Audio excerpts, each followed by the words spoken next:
मैं ये सब कह रहा हूँ क्योंकि मुझे समझ नहीं आ रहा है कि मेरे साथ ये हो क्या रहा है। शायद ये सिर्फ मेरा दिमाग है या फिर कुछ और।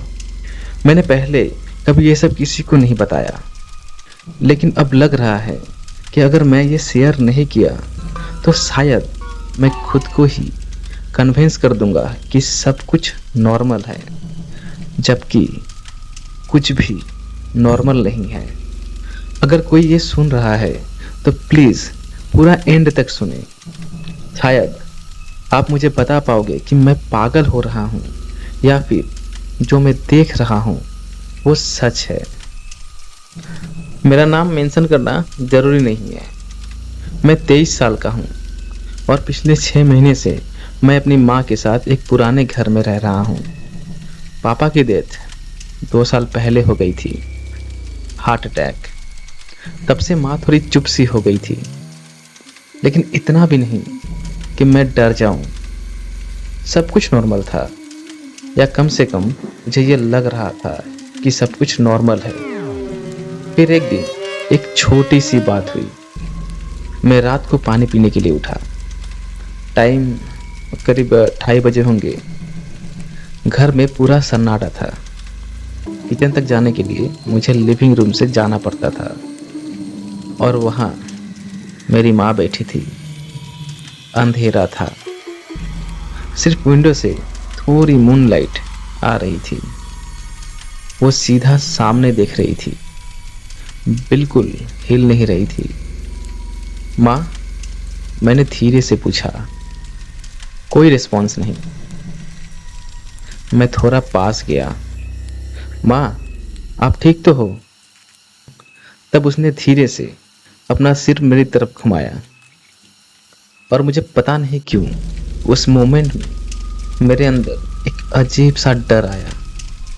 वो मुझे देख रही थी, लेकिन उसकी आंखों में वो पहचान नहीं थी जो हमेशा होती थी। जैसे वो मुझे देख तो रही है पर समझ नहीं पा रही है कि मैं कौन हूँ। फिर वो हल्की सी मुस्कुराई। तू सोया नहीं अभी तक? उसकी आवाज़ नॉर्मल थी, सब नॉर्मल था। मैं खुद पे हंसता हुआ वापस रूम में आ गया। सोचा ओवर थिंकिंग है, लेकिन उसके बाद चीज़ें चेंज होने लगी। अगले कुछ दिन सब ठीक रहा। फिर मैंने नोटिस किया कि माँ बार बार सेम क्वेश्चन पूछ रही है। तू कॉलेज कब से जा रहा है? तो मुझे याद नहीं आज का दिन क्या है। पहले मुझे लगा स्ट्रेस है या एज की वजह से मेमोरी इशू। मैंने इग्नोर किया, लेकिन एक दिन कुछ ऐसा हुआ जो मैं इग्नोर नहीं कर पा रहा था। मैं अपने रूम में ही था, हेडफोन्स पहने हुए थे। मुझे क्लियरली आवाज़ आई। माँ किचन में किसी से बात कर रही थी। मैं सोचा शायद फ़ोन पे बात कर रही है, लेकिन आवाज़ अजीब थी। वो धीरे धीरे बोल रही थी, जैसे किसी से सीक्रेट बात कर रही हो। मैं चुपचाप दरवाजे के पास गया। माँ कह रही थी, वो अभी भी यही है। मेरा दिल जोर से धड़कने लगा। उसे पता नहीं चलना चाहिए। मैं तुरंत अंदर घुस गया। माँ, किससे बात कर रही हो? वो शॉक्ड हो गई, जैसे पकड़ी गई हो। फोन पे, उसने जल्दी से बोला। मुझे दिखाओ फोन।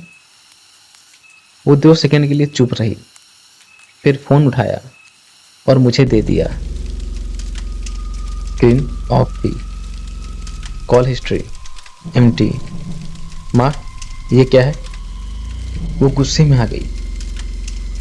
तू मुझसे अब सवाल पूछेगा? मैं पागल हूं क्या? मैं चुप हो गया।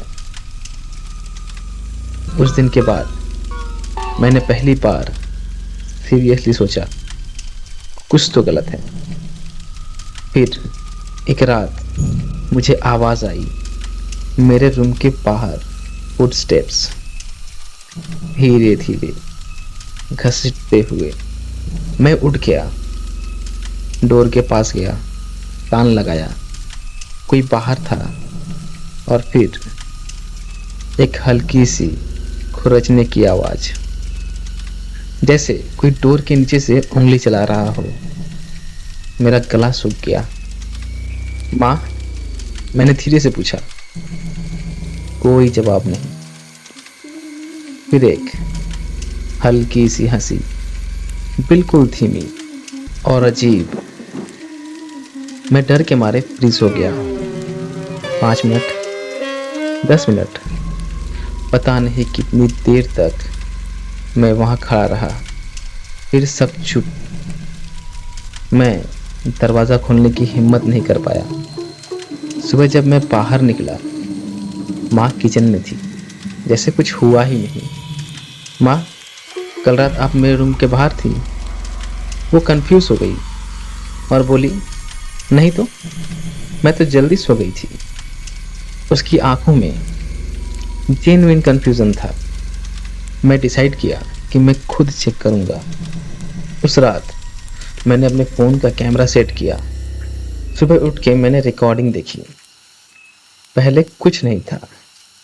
फिर करीब 3:12 पे माँ फ्रेम में आई। लेकिन कुछ अजीब था। वो सीधा कैमरे की तरफ नहीं देख रही थी। उसका सर झुका हुआ था और वो स्माइल कर रही थी, एक अननेचुरल स्माइल। वो मेरे डोर के पास आई और झुक के नीचे देखा, जैसे वो डोर के नीचे से अंदर देख सकती हो। फिर उसने धीरे से अपनी उंगलियां नीचे से अंदर डालने की कोशिश की। मेरा खून जम गया। फिर सबसे डिस्टर्बिंग चीज हुई। वो धीरे से बोली, ये वाला नहीं है, और वापस चली गई। ये वाला नहीं है, ये सेंटेंस मेरे दिमाग में घूम रहा था। ये वाला नहीं है का मतलब क्या है? मैं कौन हूं और वो किसे ढूंढ रही है? उस दिन के बाद मैंने माँ से डिस्टेंस बना लिया। मैं उससे नॉर्मल बिहेव करता रहा, लेकिन अंदर से मैं कॉन्स्टेंटली अलर्ट था। फिर एक और चीज हुई।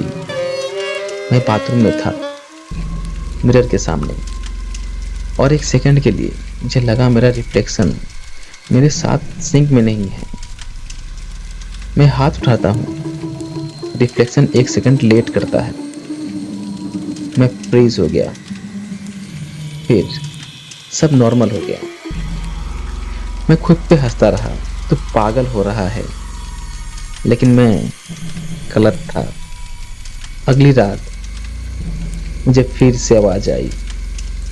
इस बार मेरे रूम के अंदर से, जैसे कोई मेरे अलमारी के अंदर हो। मैं धीरे से उठा।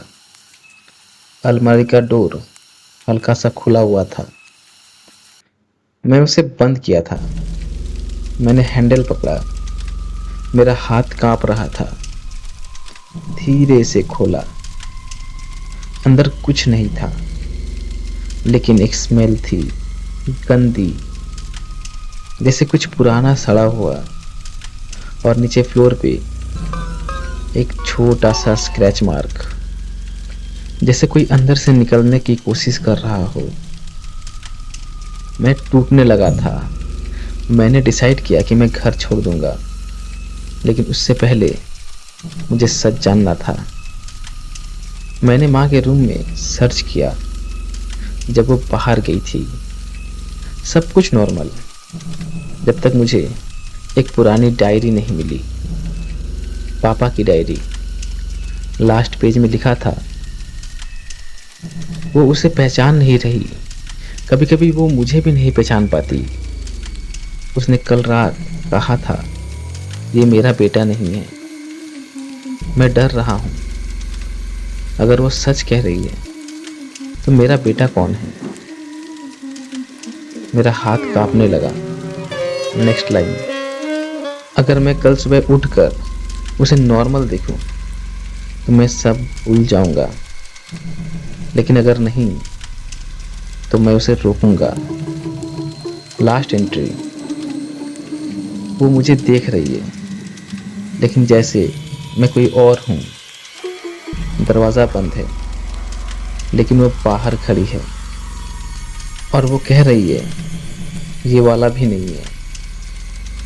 मैं फ्रीज हो गया।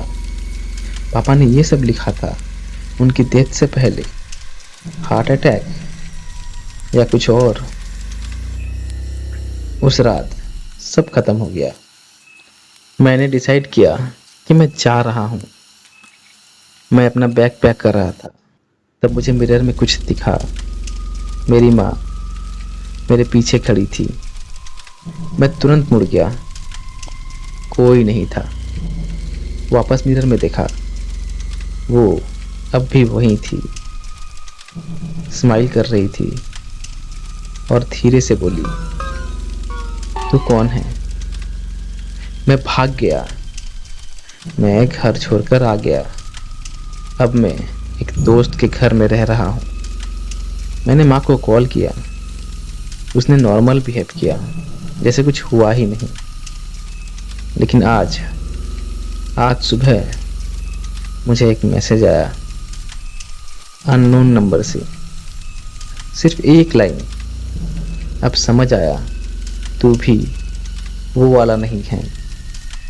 और सबसे डर वाली बात, मैं ये बोलते वक्त मिरर के सामने बैठा हूँ और मुझे लग रहा है मेरा रिफ्लेक्शन मुझे देखकर मुस्कुरा रहा है, जबकि मैं नहीं।